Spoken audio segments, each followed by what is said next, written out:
Hello, everyone. I'm Carly Ann with Parsons Entrepreneur Academy. Thank you all for joining us today for our monthly office hour series.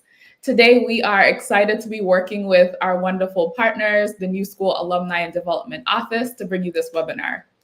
So here, we invite successful and inspiring entrepreneurs and leaders to share their stories and the lessons they've learned along the way. For those of you joining us for the first time, Parsons Entrepreneur Academy is a platform that empowers creative entrepreneurs like yourselves to build sustainable businesses around your art. We achieve this through our three pillars that include mentoring, training, and community. You can visit parsonsentrepreneur.com to learn more about our platform. All right, so I'm very excited to be joined by our guest, Adeigbo.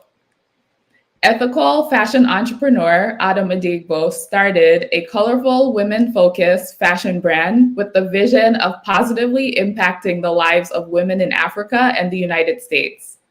Adem became inspired to become a fashion designer by watching her Nigerian mother sew the clothes she wore as a little girl.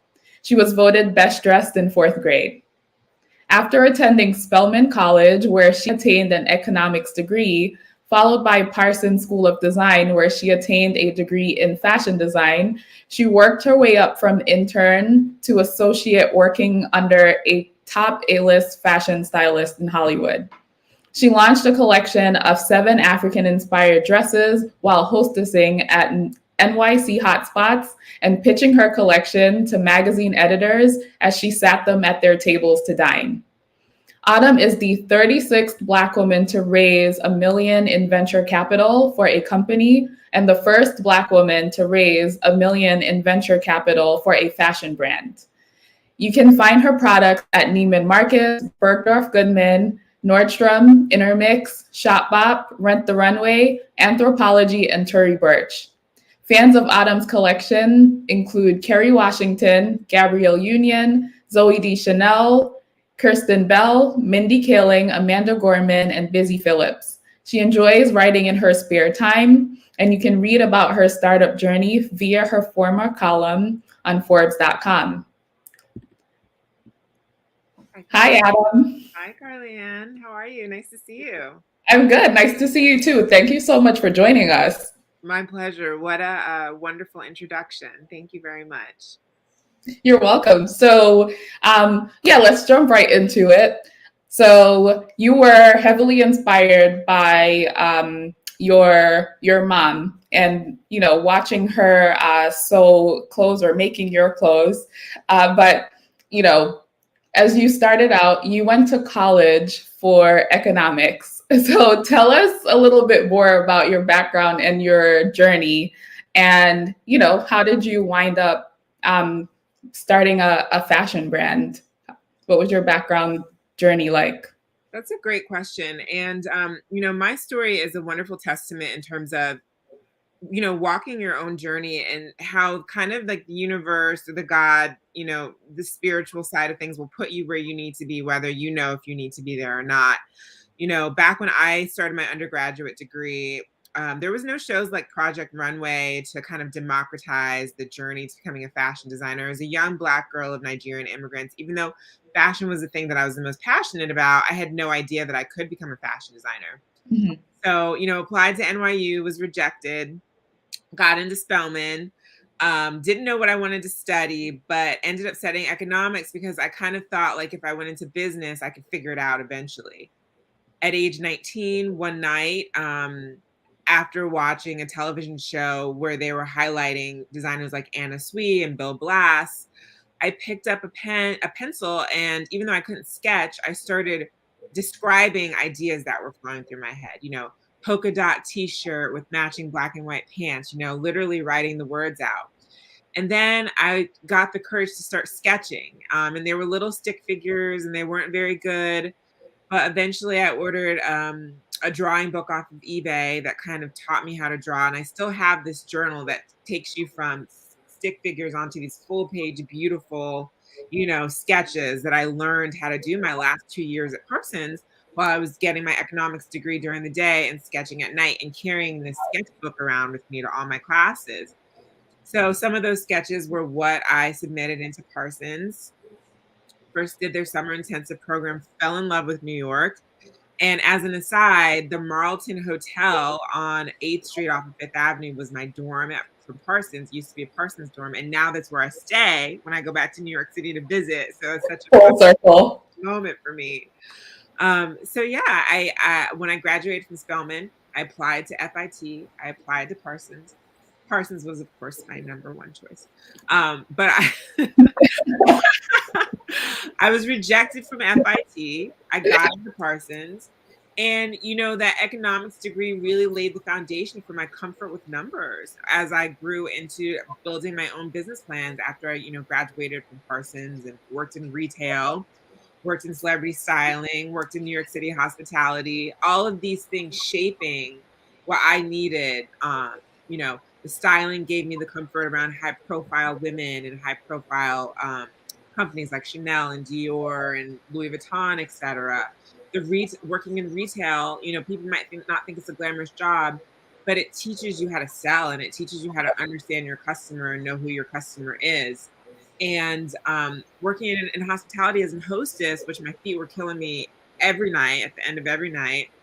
But I met so many people networking, and I learned how to network. So long story short, you might not understand your path, but the universe has a way of putting you exactly where you need to be, whether you understand it at the time or not. Absolutely. So, tell us a bit more about, the core driver of your aesthetic and, stylistic influence. Like, how do you draw a lot from your culture in that regard? Yeah, I do. And I think that was one of my main points of inspiration growing up as the daughter of Nigerian immigrants, and, around my parents' friends who would throw these awesome parties, and I still remember at the time in the 80s, the song Red, Red Wine would always be like playing in the background with my mom's and my dad's friends over. And just getting to see their culture of just like wearing the Ankara prints, the father and the mother matching, having the same fabric that's matching the two little kids, and just being imprinted on me, the beauty of those colors and the textures and how original all the prints were. And then, of course, my first trip to Nigeria when I was 16. I've been to Africa, different parts of Africa, maybe 7 times since then, but always kind of embodying the visual, cultural aesthetics of the African content, but also seeing eventually how we can incorporate textures from other places like France and Italy and Australia and the UK and, countries in Asia, and really kind of growing past just my own heritage, but also incorporating global heritages for women to tap into. So, like, overall, like, how would you describe your woman? Like, who is she? I'm so proud of who our woman is. I like to say that has a sophistication of the heart. She is usually of the creative class. So she's, working as a professor or in education, or she's a lawyer or working in the music industry. She might be working in the entertainment industry. She might be a publicist. Right now, our focus is in the United States. And, she can be down from age, 18, who's like into our headbands, up to like past the baby boomer class who likes more of our, sophisticated higher end dresses. Besides that, she wants to make a difference with her purchases. She wants to know that where she's spending her money isn't investing in the negative components associated with the fashion industry, whether that's sweatshops or people not being paid a living wage. Our clothing is all made in the USA and women-owned production facilities. If we make things internationally, we make sure that our vendors have a fair wage contract executed across our supply chain. And I'm just really proud to say that, our price point of our product represents women creating the world that they want to live in. Yeah, so that's like a perfect segue into my next question. So, you describe your brand as an ethical fashion brand, and you talked about ways that you incorporate sustainable practices by using women-owned factories and vetting those factories. Can you tell us a little bit more about, the process of building an ethical fashion brand and vetting, and making sure that your supply chain holds up to that? What was that like for you, or what are some tips that you would give to someone watching who wants to build an ethical fashion brand or make their brand more ethical? Yeah. So when you're first starting, you're actually going to be lucky if factories want to work with you. You might be making a few samples. The factory owners might be hoping that you pay them because the industry is notorious for fashion designers not paying the factories. So they want you to pay COD. They might request a deposit just to make sure that they're going to get paid and they're not going to be left holding the bag, because it's incredibly expensive to start a fashion brand. Don't be fooled in terms of how much money it costs. So at first, good luck walking into a factory and being like, I demand that you're sustainable and ethical and A, B, C, D, E, F, G. But, one way to start is producing in the United States, where there's minimum wage laws, which are not available in other places. So that's why we decided to produce in the United States. It also gave us the opportunity to go into the factories and see how the people were being treated and see the conditions and stop by at any time and just walk in. And also develop that face-to-face relationship with our factory owners. Now, after the owners, I got to see this in my brand as well.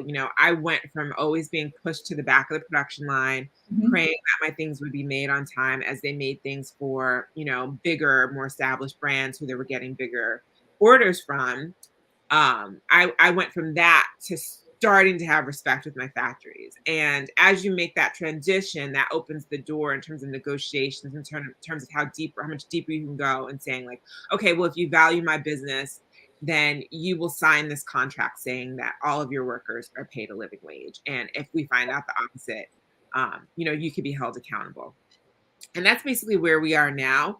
We're producing in the United States that has minimum wage laws, and in New York specifically. I know in LA, from what I understand, it's because of the immigration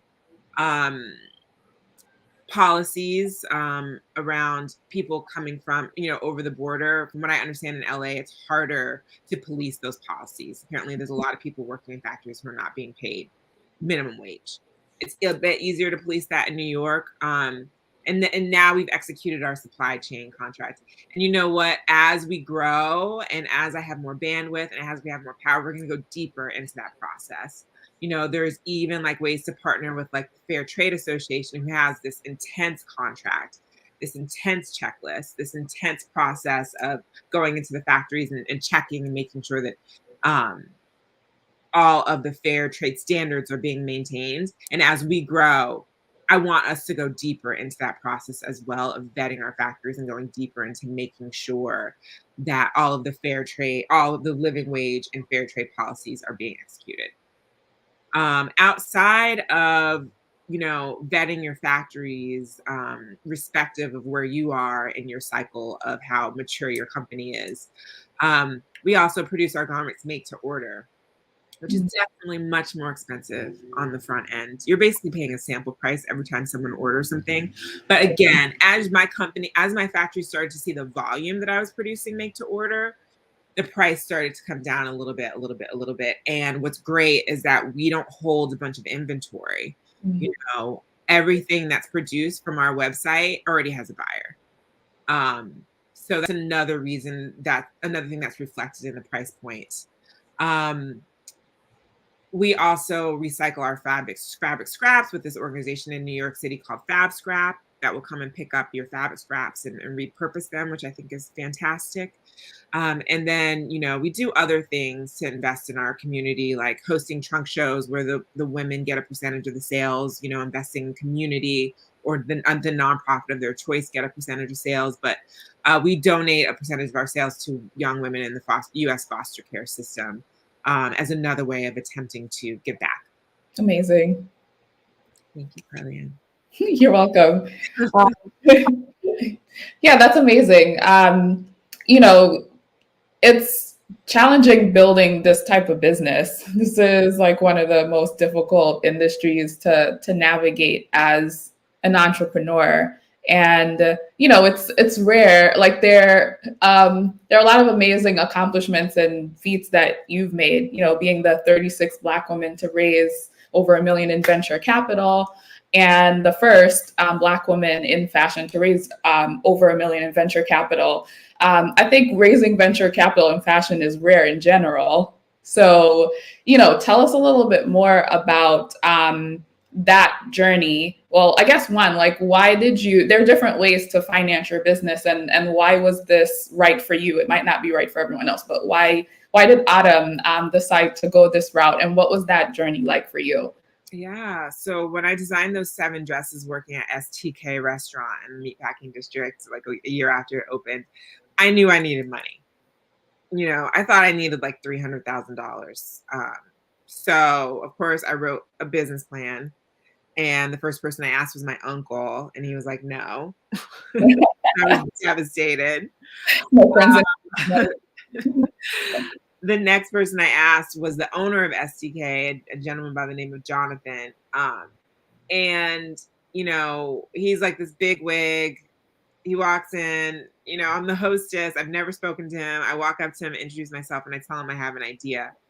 And he's like, I'd be happy to look at it. And he took my business plan and he sat down at one of the big, 10-person booth tables by himself in the back and leafed through it. And then he's like, this is a really great idea. Where are your projections? Mm-hmm. And I was like, what are projections? And he couldn't take me seriously because I'd never built those projections in the 2+ years that I kept working with him.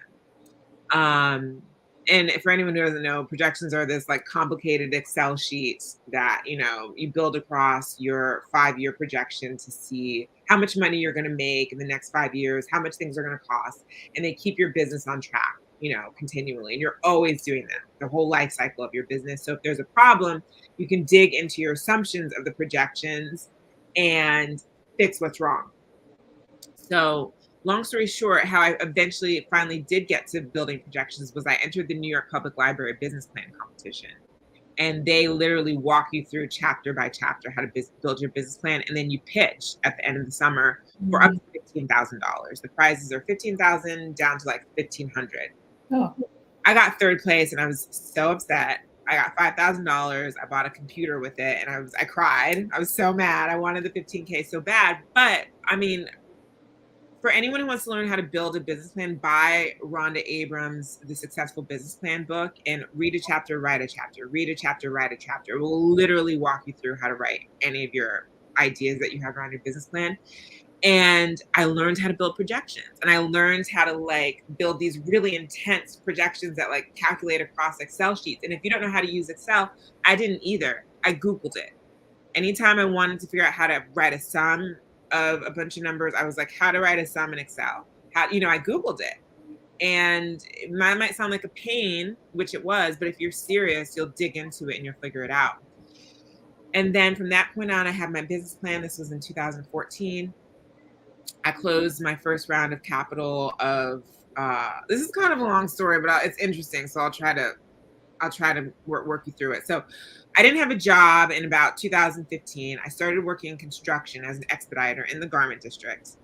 So I was able to leave during lunch to go buy zippers for my customer orders and blah, blah, blah. Anyway, my best client in the construction industry, when I quit 6 months later, he reached out to me and he's like, what are you up to? And I sent him my business plan. And he's like, this is a great idea. I'm going to invest. And I had never met him. And he invested $200,000 in my business. Wow. So the business plan, I wrote it in 2014. I closed with him in 2017, 3 years later. Wow. And I took that $200K, did a proper website, proper full collection. And that went on to get picked up by Rent the Runway. And I became a Tory Burch fellow, and Tory put some of my hair accessories in her seed box.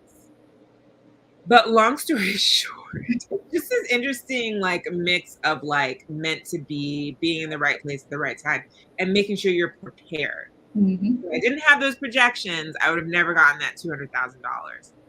And how I closed 1.4 million was Britt Morin, who's the founder of Brit & Co. and a bunch of other ventures, was visiting Parsons, and the dean gave her an alumni book that I happened to be featured in.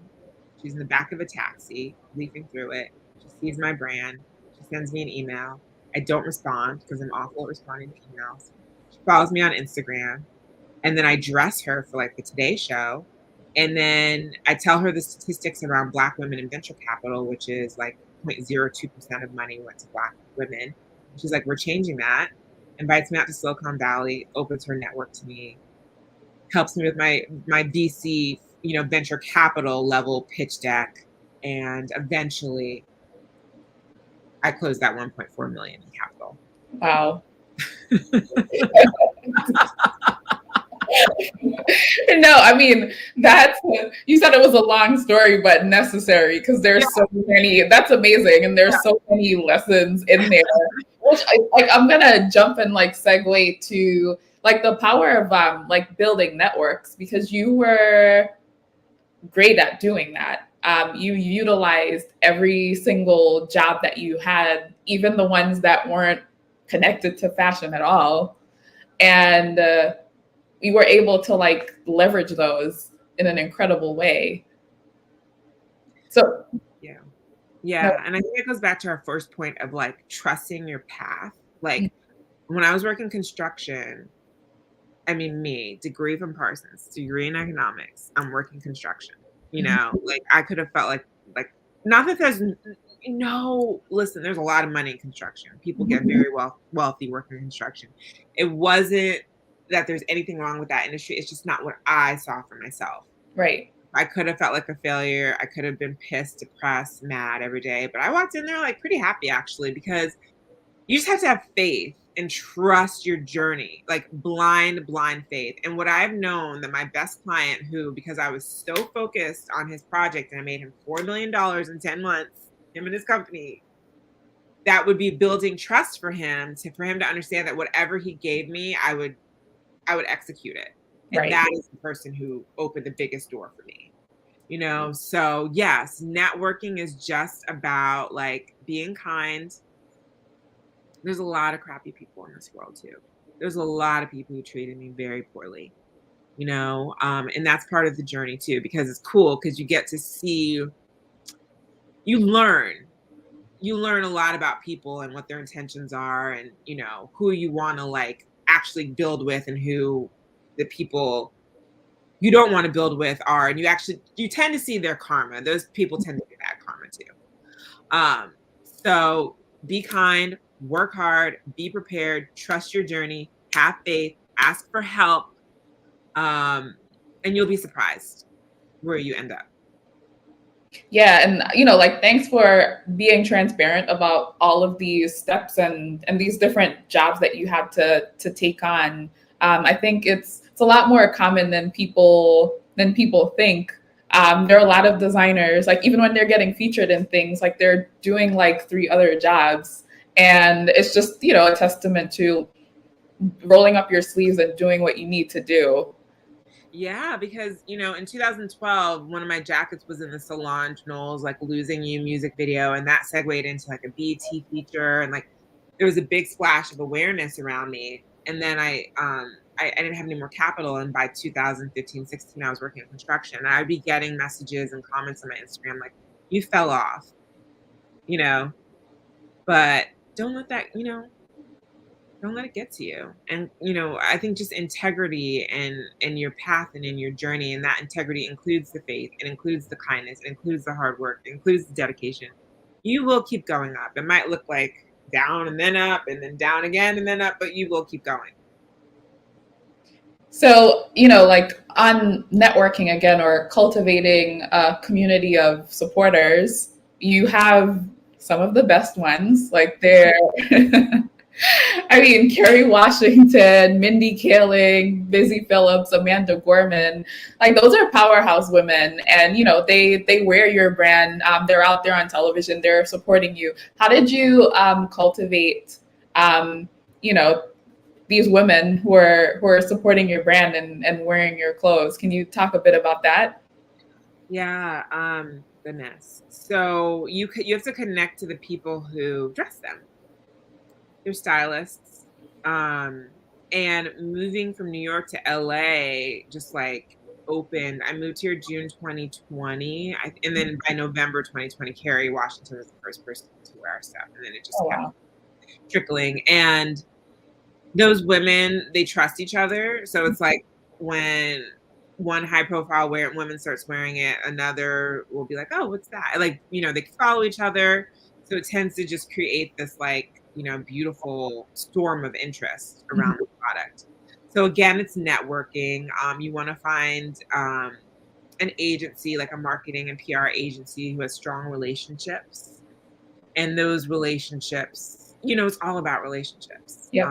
But it's also about the product. You have to have a good product. And I have to say, I don't know if those women necessarily support me. I think they support our product, which says a lot for our team. And I'm just saying that humbly, like, our team puts a lot of effort into the fit and the integrity and the beauty of our product. So they wouldn't support me if the product didn't speak for itself. Right. So, I mean, speaking of team, your incredible team, that's crucial for anyone trying to scale a business. Can't do it on your own. What was that process? What was your process like building your team? And what advice do you have for anyone building a fashion brand on that? Because obviously that looks drastically different at every stage. At some point, you're a one woman show. And yeah, like what was that experience like for you building your team? What does it look like now? So next to capital, that is and remains for me the biggest challenge. People are temperamental and like, um, I mean, there's so many components to it. There's the work and the execution side of it, and then there's like the personality side of it, and then there's like the development side of it, and making sure that people are happy and doing what they want to be doing in life, and making sure that your company is a fit in terms of what they want to be doing. Um, I would say for me, like vibe is the most important. I wanted to start this company because I was working in the fashion industry and I wasn't necessarily happy because the vibe was just off. I mean, everyone has seen the devil wears Prada. And that's definitely the industry of the past 20 or so years. I haven't been working directly in that industry for about 10 years, but when I ask people, they tell me that it's still like that. But I'm happy that our company's not like that. It's a very like, we all support each other. We all, have a good time at work. The vibe is great. There's only 5 of us, but that was 6 now because I just hired an operations lead. But so that was really, really important to me. And I feel like everything else can be built around that. With that being said, I always tell my team, like, if you're comfortable, we're not growing. Like, what we're doing is extremely difficult. Everyone works ridiculously hard. And we have to have hard conversations with each other all the time and hold ourselves and hold each other accountable when things fall through the cracks and just have very direct conversations. So team is very difficult. I wanted to have a co-founder in my early days because a management team is easier to fund than a solo founder. Right. Investors don't like to invest in a solo founder because it's just too hard. It's too hard for one person to do everything. And I see that now. Mm-hmm. With that being said, I just didn't have that person. I tried so many times and a lot of people just didn't believe in the long term. I told you in 2012, I dressed Solange and then I didn't close $1 million until 2020. Do you think there would have been a person there for 8 years working for free with me? No. There would not have been, So I just never found that person because of my particular journey. So team building is really hard, but the more dedicated you are to becoming a better leader, and you can do that through like reading leadership books. Like Brene Brown is like a really strong champion for leadership. I was a part of the Global Good Fund, which is leadership development for social entrepreneurs. The better leader you become, the more high quality of a team that you start to attract over time. Right. So, on the topic of team again, mentors, like they're not a part of your internal team, but they're crucial. So I'd love to talk about that a bit more. So, you got into the Tory Burch, you were a Tory Burch Fellow, and Tory Burch is a mentor of yours, along with people like Katrina Lake, the founder of Stitch Fix. How did you, obviously entering programs like Tory Burch, the Tory Burch Fellowship is one way, but let's talk about fostering mentors, getting mentors on your side, and how do you maintain the relationship? Because that's also like the soft skill of maintaining relationships and communication is important. How did you approach that and, building your mentor circle? Yeah. Similar to my team, just vibe is really important. There's certain people that you're going to get on with, and there's certain people you're not. And if you don't get on with someone, don't try to pressure it because of their title. Like, Mhm. it's probably not going to change. Mhm. So, chemistry is a major part. And like Tori and I have incredible chemistry. She's very busy and I don't get that much of her time. But whenever we connect, it's just like more and more over the years, because I've known her for 12 years. It's more and more organic and wonderful and fiery, and I just love it.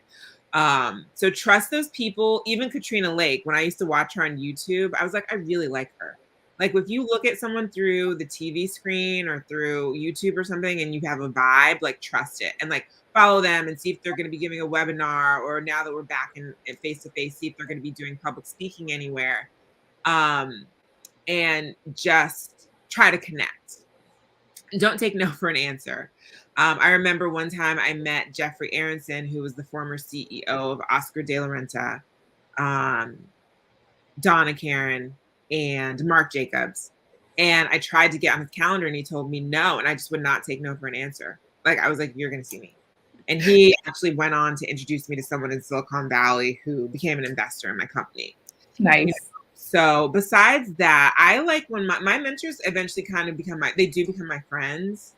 And, we start sending each other like, like we're cussing at each other, to each other over text. It's like, it becomes very unprofessional over time. They like become your friends. And like, I have so many, I don't have one.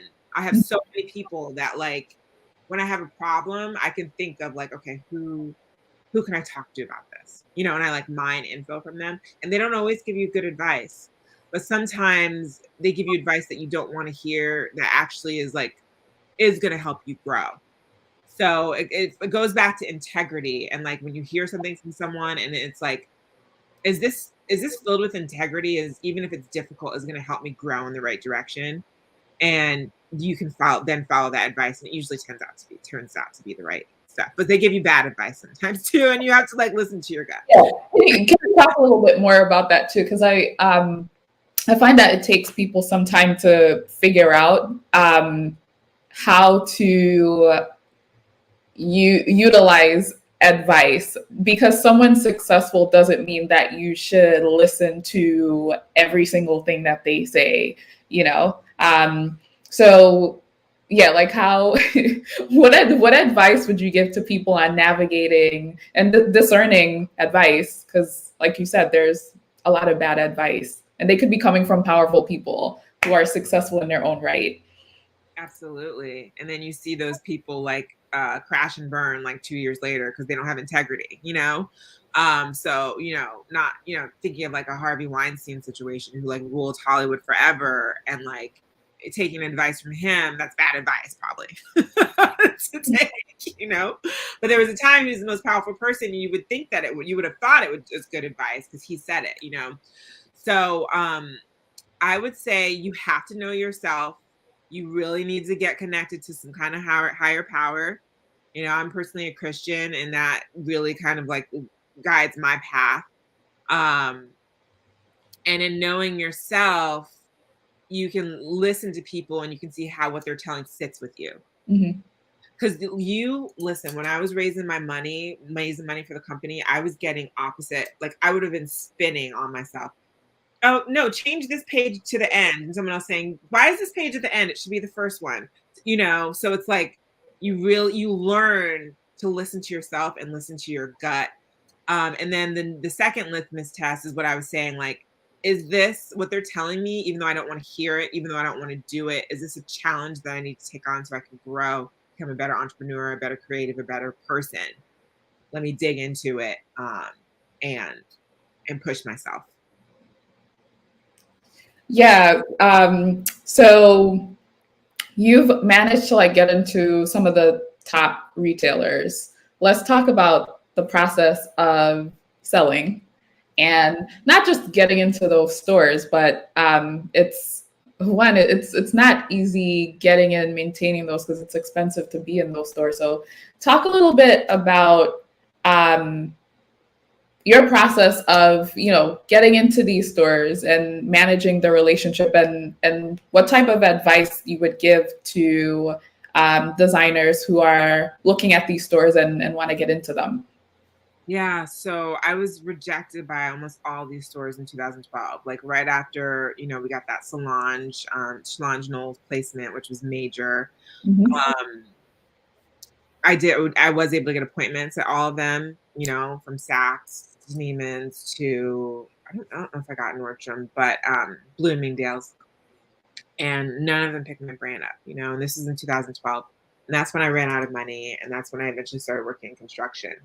And when I got rejected by those stores in 2012, and I thought that it was going to be my chance for my brand to take off, and then everything crashed and burned, I was so depressed. I didn't know what I was going to do. I didn't know where I was going to turn. I thought that I would, do something else with my career. But at that time, the product wasn't right. And like, you kind of have one chance with these stores. Like if anything's wrong about the product, whether the price point, the styling, being on trend, if it doesn't work, you're going to be done with those relationships. So I was actually glad that we were picked up 8 years later by them, when I had improved my design, I had improved my supply chain, I had better relationships with my factories. I was able to have a production manager on site to ensure quality control, etc. And meeting delivery deadlines. That's another major one. And of course, I had the money then because I just closed that round of capital to produce. So it's very difficult to get into these stores until it's not. And I would say product. You can get picked up by some of these stores just by having incredible product and having it photographed in a beautiful way. So, and that in itself is an education worth 10 plus years, learning how to make great product. So, and I love that. I love that someone can't just come into the fashion game and just like usually just figure it out, because you need to pay your dues and you need to show your commitment to figuring this beast out, because it is a beast, And then, once I became the first Black woman to raise, the Million Ventures in Capital in the middle of, the BLM movement, where a lot of these stores realized that they didn't represent, Black fashion designers. It was just this perfect storm of investment and interest and celebrity support, and then luck, preparation meeting opportunity, which seems like it's luck, but it's, it's 20 years in the making. Right. So, I mean, speaking of navigating the beast of an industry, like you also had a situation where, you designed like this beautiful clog, and before you had a chance to capitalize off of it, Jeffrey Campbell made a clog that looked almost identical, right? So let's talk about like navigating people knocking off your brand, especially when it's a massive company like Jeffrey Campbell that has a ton of money. Like, how do you defend yourself and go up against that? What was that like? Yeah, so I had just came back from shooting my spring collection. I was exhausted. It was like Sunday night, and someone in my community sent me a picture, and I was like, sent me the picture of the knockoff. I start sending it to people around me, investors, etc., and they're just like, "Oh, it just happens, no big deal." And I was like raging. Like when I get mad, I'm just like my head's gonna like pop off. People don't think that I can be like that, but I can be like, So don't get me like that, because if you get me like that, I'm gonna figure out a way to like get you back. So I basically sent it to my co-designer around the shoes, who's friends with the Diet Prada team. Mm. So they catch everyone. So first, what we did was we got as many people as we could to call it out and tag Diet Prada. So Diet Prada knew that there was like interest in, around it. And so once they saw that, and then I had a friend who knew their team, who the Diet Prada team reached out to me and did a story on it. And, we turned a negative into a positive. First of all, with Jeffrey's team, I can't say it was Jeff. I don't know if it was Jeffrey who saw it and like put it into production, but it could have been an intern who saw it and resketched it and presented it to the design team like it was theirs and then put it into production. Right. You just never know. Yeah. And I know that. And I also know that Jeffrey is not the only person that's knocked me off. I see it almost like every day, so I just have to decide not to say anything about it. And in the fashion industry, that's what trends are. Trends are created by designers putting their own interpretation on something that is popular right now in the fashion zeitgeist. So we turned that negative into a positive because Diet Prada covered it. Once they did that, oh my gosh, this almost $800 shoe on our site sold out in like a few hours. We had one exclusive wholesale partner. They sold out the very next day. Amazing. And then Nordstrom was the retailer who was selling the knockoff of the shoe. Not that they knew. I doubt they knew. But they went on to pick up my shoe brand, and we just launched there for spring. So turn a lemon into lemonade. Yeah, that worked out really well. It really did. It was actually like the best. Like, hey, can we stir up some more drama? Like people tend to really like drama. And now you have a blueprint. Anyone else who dares to like knock off a thing, like you. Oh, it happens all the time, but it's like I don't have the energy to go after everyone. Right. It's nature of the beast sort of thing. And like some people say, oh, imitation is the most sincere form of flattery. So.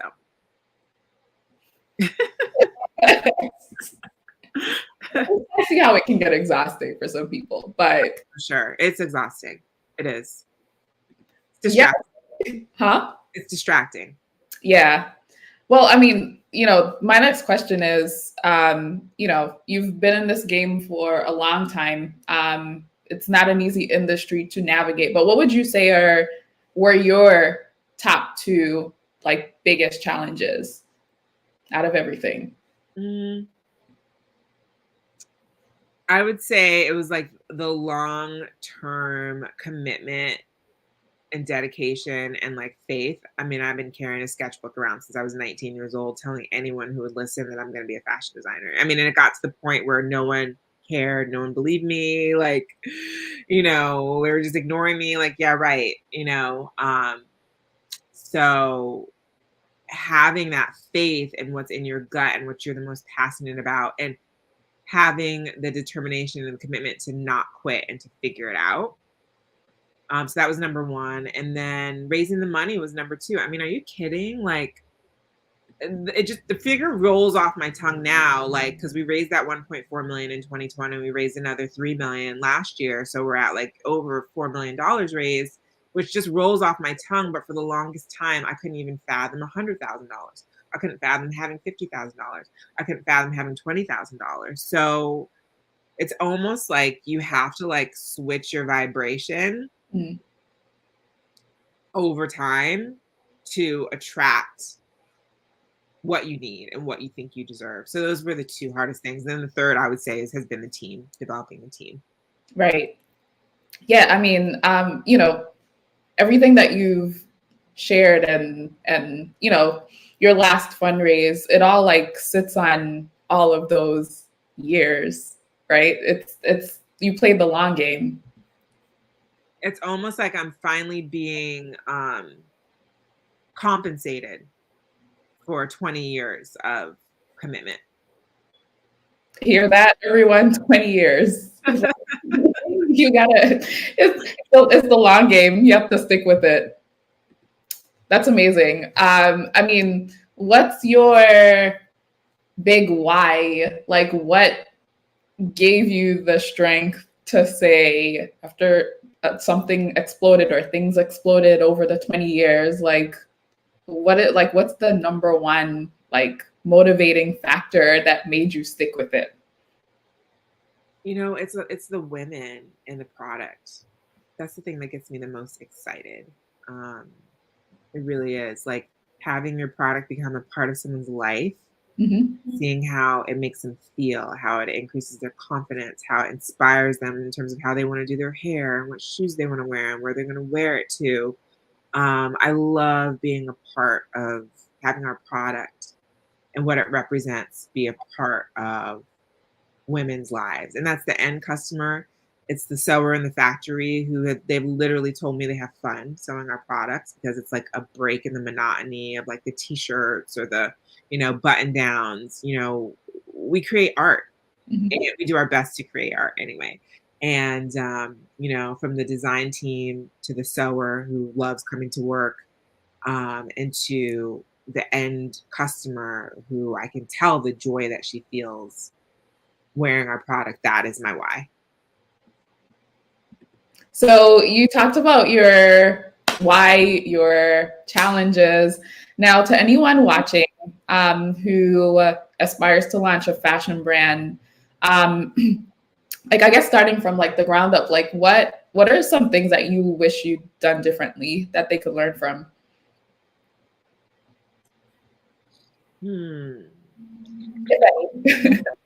Well, there were a couple times that I was in really fortuitous positions that I kind of let slip through my fingers.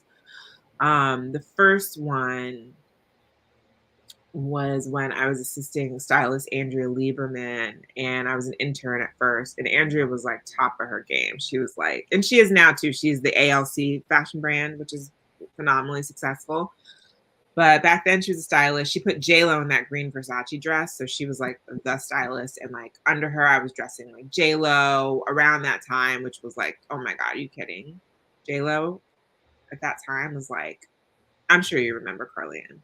Yes. I mean, she's still phenomenal, but she was like, at that time, it was insane. So it was like J-Lo, Gwen Stefani when she left No Doubt and became a solo artist, which was another incredible moment.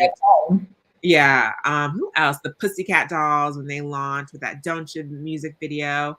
Like the Gwen Stefani video where they're like, this is bananas, B-A-N-A. And I was like ironing bananas on shorts, like in the background. So such cultural moments. And she eventually went on to take me from intern, literally working for free, to start paying me. And this is another issue that I have had to deal with in my life that I'm still dealing with. As you kind of elevate, people around you get uncomfortable because you become a mirror in terms of like why they're not elevating. So I had a roommate at the time who, looking back now, I can tell that she was jealous of what was happening in my life. And she kicked me out of her apartment for not doing like a dish or something like that. Oh, wow. And so I missed my first week of when I was hired to work with Andrea, to move out of that apartment. It was like an emergency, and then I lost that opportunity, whereas now I kind of wish I would have had stronger boundaries and told that woman like, no, you're not kicking me out, because actually now there's a squatter law, like it's against the law. If you're living somewhere for like a certain amount of time, they cannot kick you out, and I didn't know that. And I didn't know my worth, and I didn't know, so that was one opportunity that I'm super bummed that I let slip through my fingers. And then another one was another stylist I was working with, another top stylist, and I just didn't state my boundaries. Like I've said in this conversation about working hard and being commitment and having integrity, but I am just now learning about boundaries. Mm-hmm.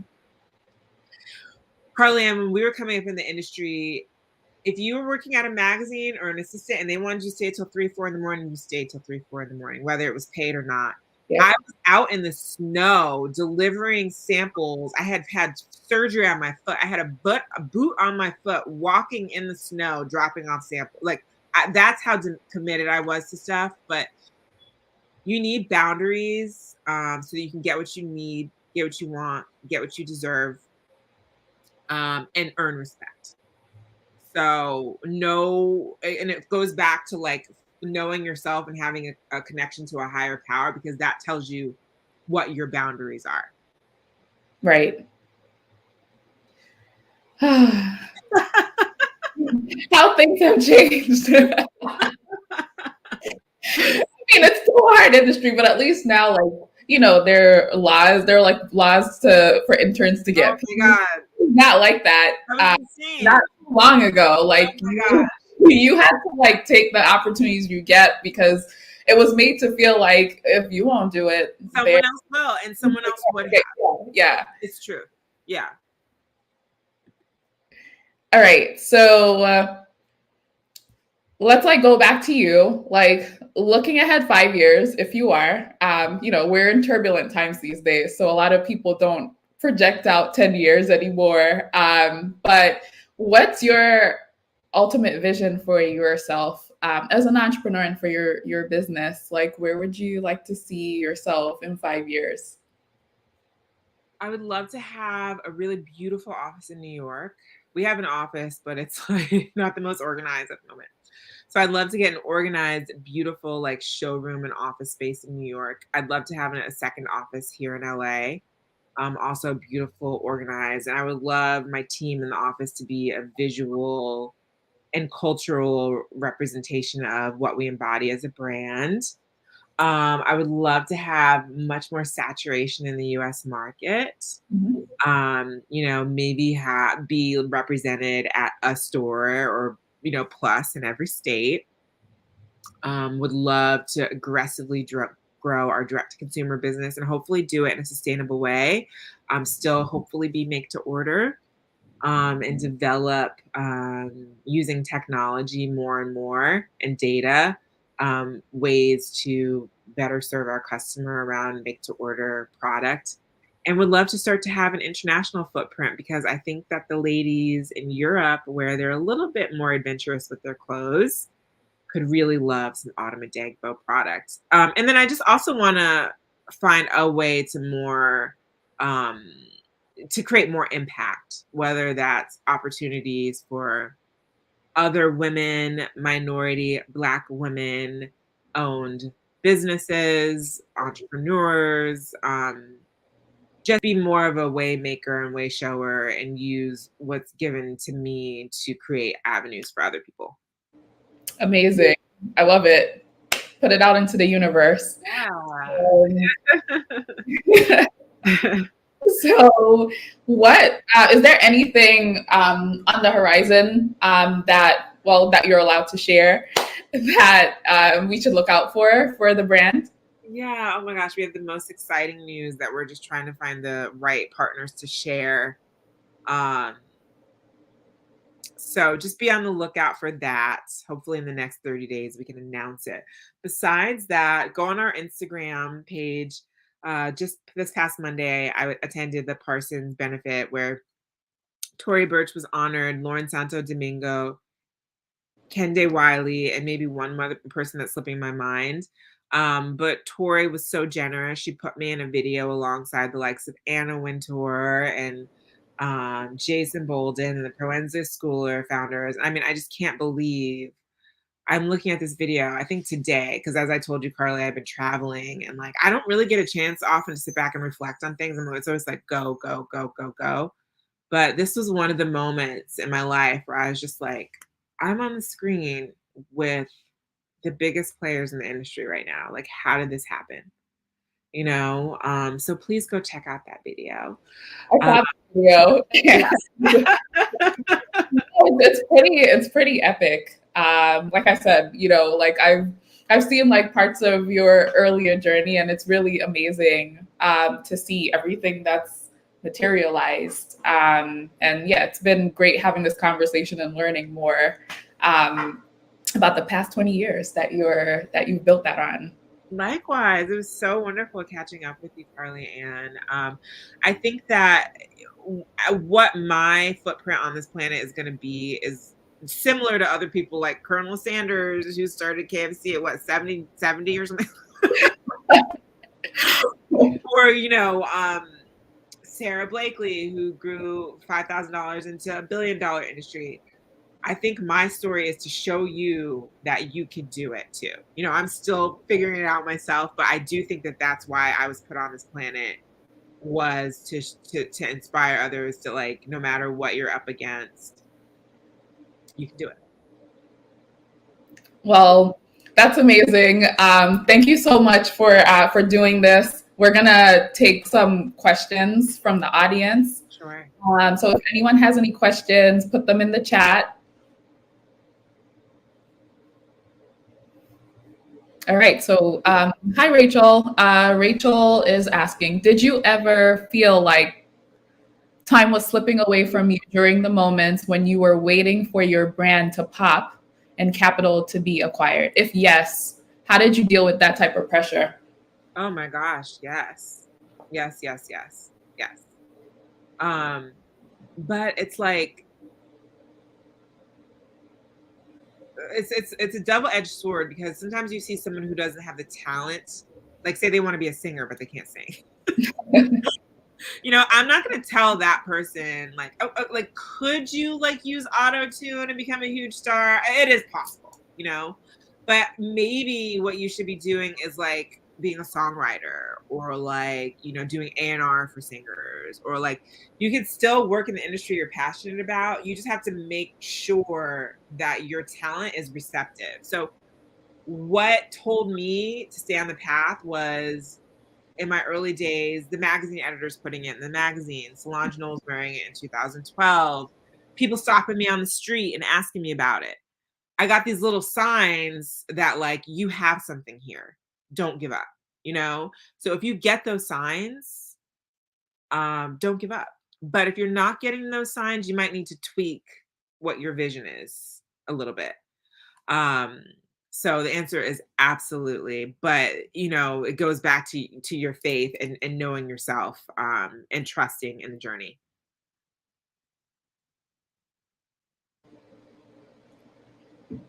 All right, any more questions?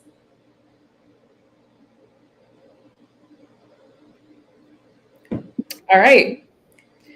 So again, thank you so much, Adam. Any last parting words for anyone who's watching? Just keep watching. I hope that we keep giving you a show.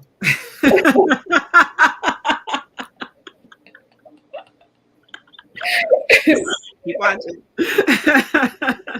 Yeah, again, thank you so much for doing this and for coming and sharing so much wisdom. Your story and journey has been really inspiring. And thank you to our partner, New School Alumni Development Office. Everyone watching, please follow Autumn on Instagram. We'll drop her handle in the chat. Oh, there's another question. Okay, all right, let me finish like plugging Autumn's page. We'll get back to that.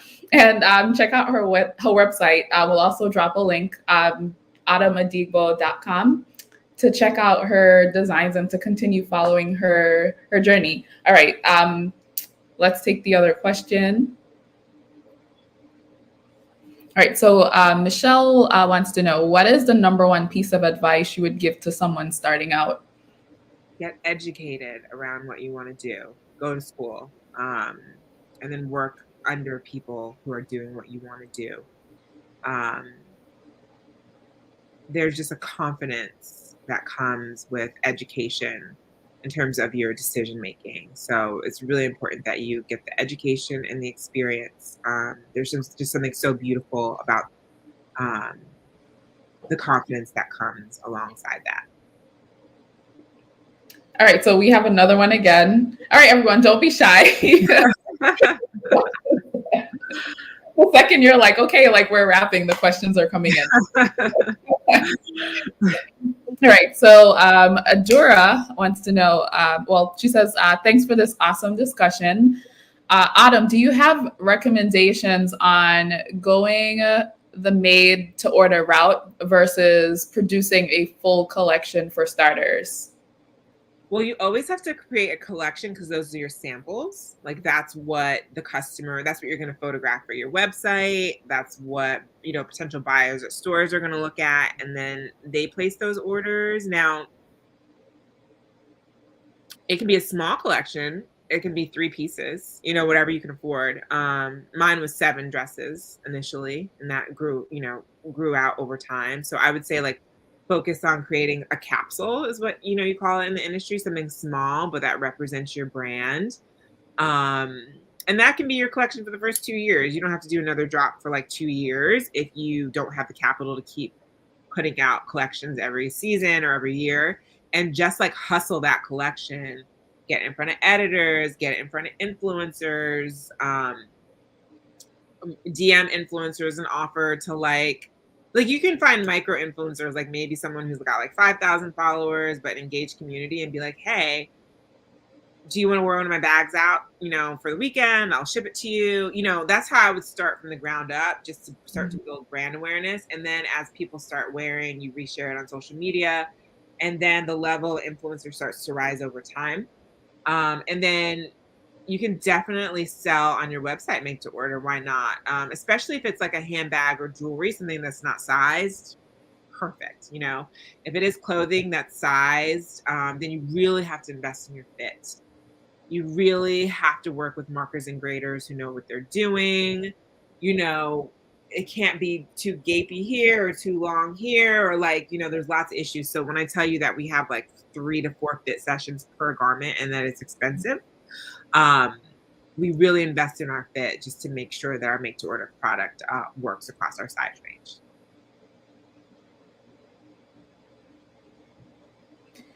Any advice for fashion students at Parsons?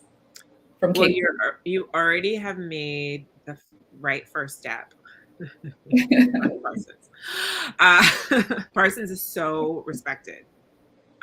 So that's already going to open doors for you in terms of like working at other companies. I would find companies that you like, respect, and admire, and start sending your resume early for internships and harass them. People love tenacity. People love commitment. People love passion. And then when you get behind the doors, don't be surprised. There's always problems.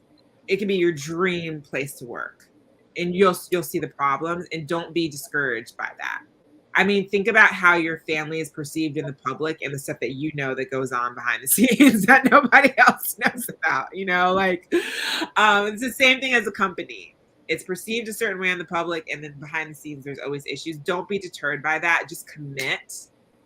Learn what you can learn, decide if that's a company you want to stay with long term, or take what you've learned there and find the next company that you want to work with and work for, and gain that education, gain that experience until you perhaps want to start your own company, or you want to stay committed supporting other companies that you admire.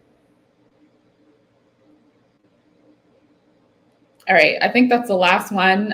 Anyone, last chance? Your dog's made an appearance, I see.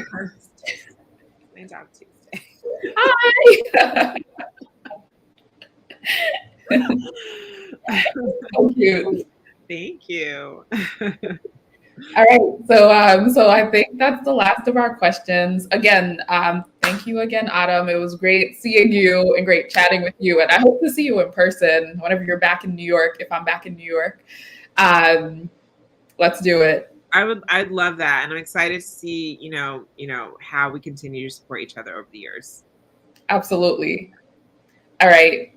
Thank you, Autumn. Thank you, Carlin. Thank you, Parsons. I hope everyone has a great day. All right. Bye, everybody.